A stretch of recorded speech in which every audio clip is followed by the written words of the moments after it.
So welcome to Rusty Designs, guys, and it's another project, and it's another undercover project. The owner doesn't want people to know his car has been converted.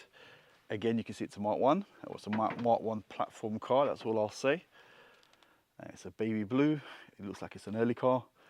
And yeah, it's I think it's a 1.5 actually, carburetted car, potentially 1.5 or 1.6. So what we're going to do is we're going to go into what's going to be actually happening to this car. This is going to go for an AGG, I think it is. It's a Mark 3 2-litre 8 valve. So it's a similar like-for-like conversion, just obviously going fuel injection, 2-litre 8 valve. It's going to be running probably the original gearbox, and we're going to be using a K-Data Mega Square ECU on this. All right, so I guess first things first, let's just gut this engine bay.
So, as you saw, I removed all the auxiliary bits as much as I could, even the inlet and the exhaust. And the reason why I've done that, one, it just makes my life a little bit easier to reach this timing belt side bolt there.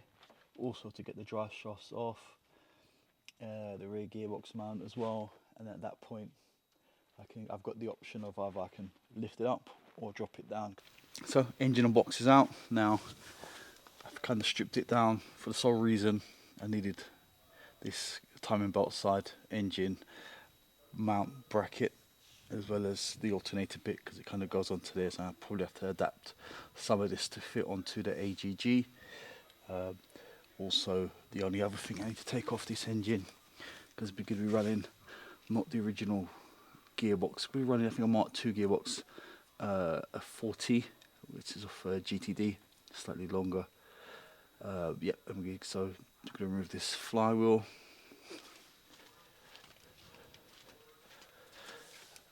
And off the gearbox, just kind of removed the reverse light switch, obviously the engine, the gearbox bracket on there, and these bolts that sit on here, as well as the gear linkage pivot for the gear linkage. And this is what the engine bay looks like. After a little clean, that looks really quite nice. It's come up quite well, all over. Took me a while to get it to this stage, but yeah, that looks nice enough now to get the engine in.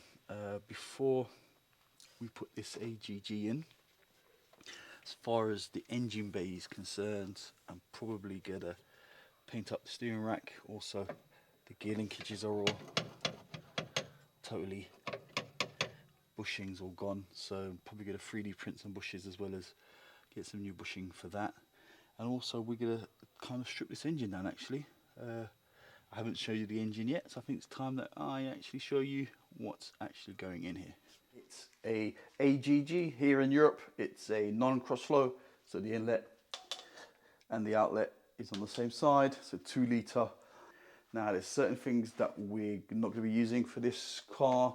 We're not going to be using the gearbox simply because it's got the 100mm flanges, and also I think you want something a bit taller to a bit of cruising, so we're going to use a gearbox of a Mark 2 GTD, which is gearbox code 4T or T4, I can't remember which way around. So yeah, and also we're not going to be using quite a few bits on here, like this front gearbox mount and the rear one and the one on the gearbox and some of these coolant pipes. So we need to get this on the engine stand, because what we're going to do is we're going to do actually strip this all down, actually going to take the head off, replace the head gasket, do piston rings. Also we're going to rebuild the head, just put new valve seals, clean up all the combustion chamber and the valves and stuff, decoke it if it is it, just give it like a little freshen up before we put it in.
So as you saw, remove the head. Now the oil changes. Now this engine has obviously had some bad oil changes. Obviously you don't have smell-o-vision, but this smells of really bad burnt oil. As you can see, it's not had a very kind service history, lots of oil changes. So yeah, and the hydraulics are also in a very bad way. They're actually corroded as well.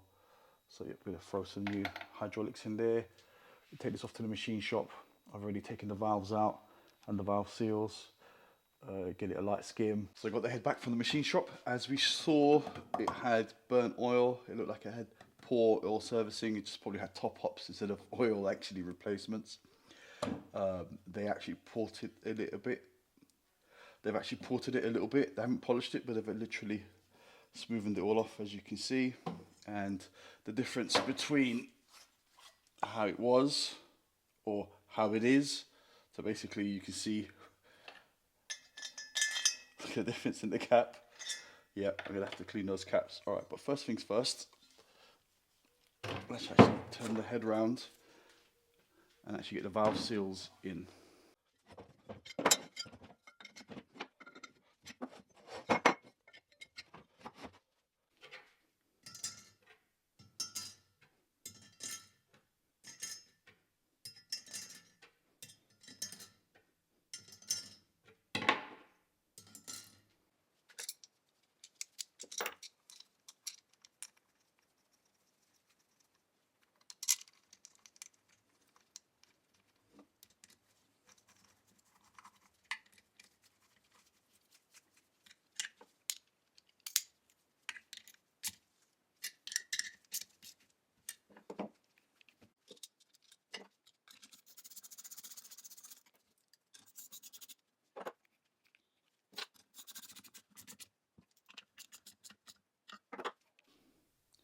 Okay, so moving on now, we're going to take off the pistons and rods. Now I've marked them, as you can see, just lightly tapped them on there. 2, 3, the others have 4 and 1. So that way you'll never get them mixed up. And also that's always facing the what I call the back of the engine. So left to right. As you can see, that's kind of what I call the front. This is the back. And as you see, when we take them off, I think that's the way the bearings go on as well.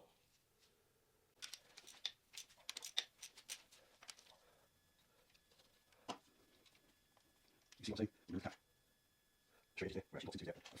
really so that's number 1 out. It's actually not too bad. The O-ring, I was expecting the O-ring to be seized, and it isn't actually too bad actually.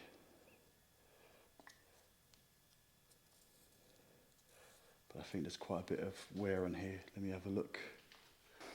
As you can see on there, there's quite a bit of wear there in the middle. Probably mainly due to the really bad oil changes. Number 2.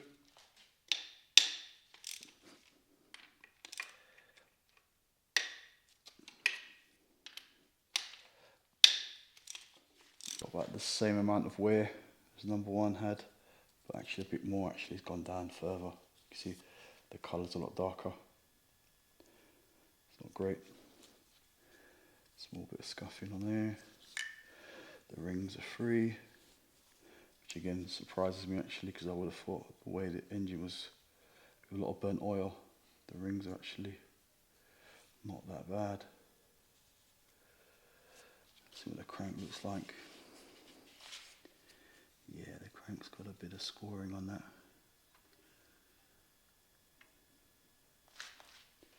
Number 3.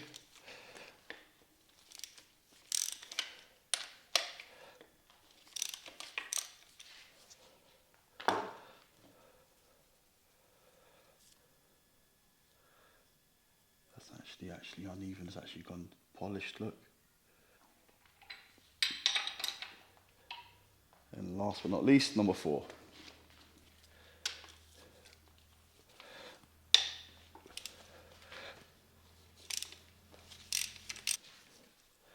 Let's see what that looks like. Again, very uneven. Look how polished it is on one side.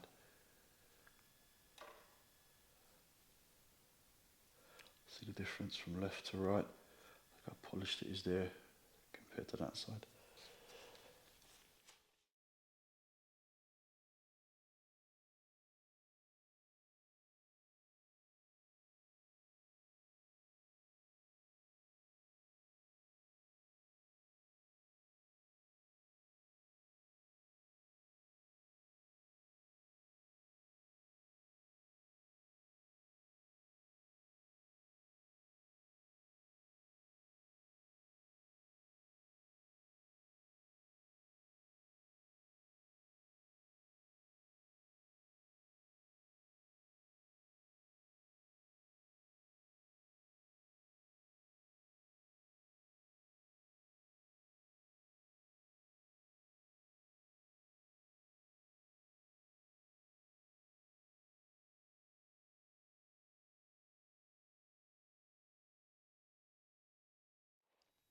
So the engine side's done, gearbox all ready to go in, but before I put the engine in, I want to deal with all the running gear. Obviously it's a Mark 1 Golf, it's quite an old car, I think this is an 82 model, and it's going to need a refresh.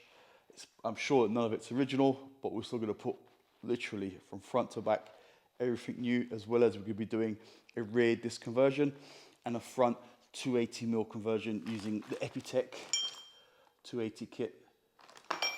Yep, there's literally a whole lot of things. Lowering springs, shocks, wishbones, bushes, ball joints, front top mounts, rear suspension mounts. We're also going to be doing a brake conversion, putting a bigger brake master cylinder and a bigger servo from the Passat B3. These are for the rear discs, carriers, calipers, cables, handbrake cables, stub axles. Those are discs in there, front discs, bearings, literally the whole lot, all going to be dealt with and all freshened up to match the engine.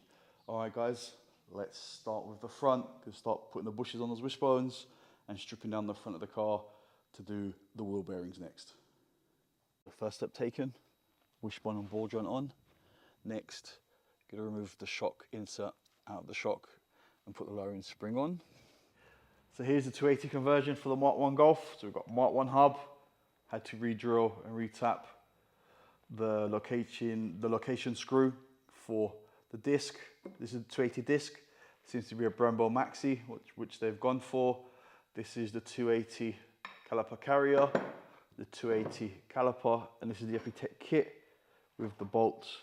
It's pretty simple, really. Unfortunately, you do lose your stone guard. I'm going to recommend putting Loctite, then you just screw these on the front. I'm just going to quickly show you guys. And that's the disc on. And now, caliper carrier goes round.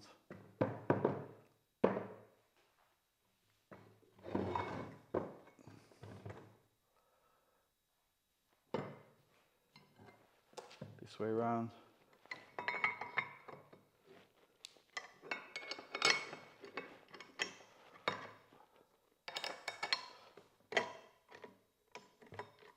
And there you have it. 280 conversion by Epitech. Works really well, really simple. All right, let's get this hub and caliper carrying disc mounted onto the car.